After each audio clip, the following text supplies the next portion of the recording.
안녕하세요. 미북이입니다. 어제 장 시작 전에 G20에서 금리 인상폭 둔화에 대한 발언과 PPI가 예상치보다 많이 낮게 나오는 호재가 있었습니다. 당연히 시장은 환호했고 큰 상승으로 이어졌어요. 근데 장 중에 전쟁 관련 이슈가 나왔습니다. 나스닥 선물 기준으로 12,000대를 유지하다가 이슈 이후에 변동성이 확대되면서 상승분을 반납했어요. 현재 계속 보도가 되고 있는데 간략하게 말씀드리면 러시아에서 발사된 것으로 추정되는 미사일 2발이 폴란드 영토 내에 떨어져서 2명이 사망했습니다. 러시아는 아니라고 선을 긋고 있지만 폴란드는 나토와 미국 등 협의를 진행하고 있어요.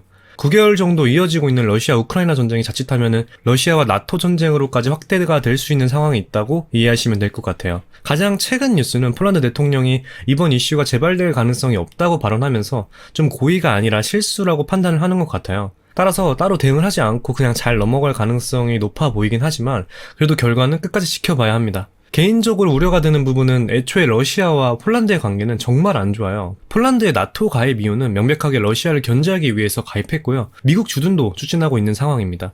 우크라이나 전쟁에서 우크라이나 무기 지원도 가장 먼저 한 나라가 바로 폴란드예요. 거의 원수지간 수준이라서 이번 이슈가 잘 마무리가 되지 않는다면 정말 크게 번질 가능성이 있기 때문에 잘 마무리가 됐으면 좋겠습니다. 폴란드의 나토 조약 제4조에 따른 요청으로 오늘 긴급 회담이 예정되어 있는데 계속 지켜보면서 특이사항이 있다면 바로 말씀드리겠습니다.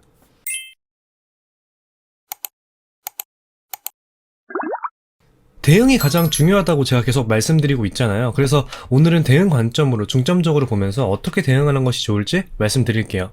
QQQ 보면서 말씀드릴 거고 TQQQ나 SQQQ 투자하고 계시거나 기술주나 성장주에 투자하고 계시다면 많은 도움 되실 거라고 생각합니다. 사실상 나스닥 지수 분석이나 다름이 없으니까요. 아시겠지만 CPI 발표 이후 상승이 이어지고 있는데 지금 사도 되는지 여쭤보시는 분들이 많아요. 결론부터 말씀드리면 공격적으로 매수할 시기는 아니라고 말씀드릴 수 있습니다. 뷰는 롱으로 보고 있지만 단기간에 한 10% 정도 큰 상승이 나왔고 바로 중기 추세를 뚫고 이렇게 올라가는 흐름이 나올 가능성은 현실적으로 매우 낮다고 보고 있어요.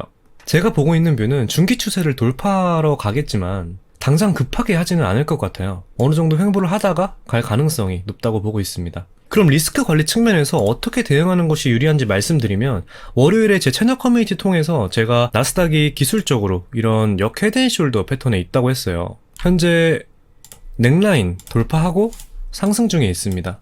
이 넥라인 지지를 다시 이탈하고 내려오게 된다면 엄청난 하락이 나온다기보다는 조정 이후 상승의 가능성이 높다고 보고 있어요. 이건 아까 말씀드린 폴란드 미사일 이슈와 오늘 장 마감 후에 발표하는 엔비디아 실적 발표 등 주요 변수들에 의해서 결정이 되니까 계속 집중해서 보셔야 돼요. 개인적으로는 플래그 패턴이나 페넌트 패턴의 출현 가능성이 높다고 보고 있어요. 관련해서 간략하게 설명드리면 깃발 모양과 유사한 형태를 나타내고 있어서 플래그나 페넌트로 불리고 있고요. 최근 CPI 이후 급격한 상승처럼 가격이 연속해서 거의 수직으로 급격한 추세 변동을 보인 이후에 나타나는 빈도수가 꽤나 높은 패턴이라고 볼 수 있습니다. 깃대를 생성해야 되기에 이전 가격이 급격하게 진행이 되어야 되고 대체로 단기간에 형성되는 패턴이라고 볼 수 있어요.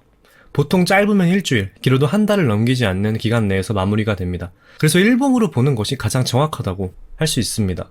현 시장 기준으로는 상승용으로 보시면 되고 깃대 높이만큼 목표가를 설정하는 것이 일반적이에요. 무조건 이 패턴이 나온다고 말씀드리는 게 아니에요. 제가 보기에는 가능성이 충분히 있다고 생각해서 말씀을 드렸고요. 지금 시장에서 알고 대응하는 것과 모르고 대응하는 것은 천지 차이이기 때문에 꼭 여러 방면으로 가능성을 열어둬서 기준 잡고 대응하셨으면 좋겠습니다. 만약 플래그 패턴이 나온다면 이런 식의 흐름이 나올 거고 하단을 이탈하는지만 주의해서 대응해 주시면 될 것 같습니다. 계속 기준 잡아 드릴 거예요. 정리하면 여기 넥라인 이탈하는지 우선적으로 보시고요. 이탈하면 플래그나 페넌트 형태가 출현할 수 있다고 염두에 두시면 좋을 것 같아요. 그리고 현재 명백한 과매수 구간이라서 조정에 대한 부분 인지하시고 여기를 최종적으로 이탈하지 않는 한 방향성은 상방입니다. 그럼 오늘 영상 여기까지 말씀드리고 시청해주셔서 진심으로 감사드립니다. 도움이 되셨다면 구독과 좋아요 한 번씩 부탁드릴게요. 궁금하신 점이나 문의사항은 댓글 남겨주시길 바랍니다. 감사합니다.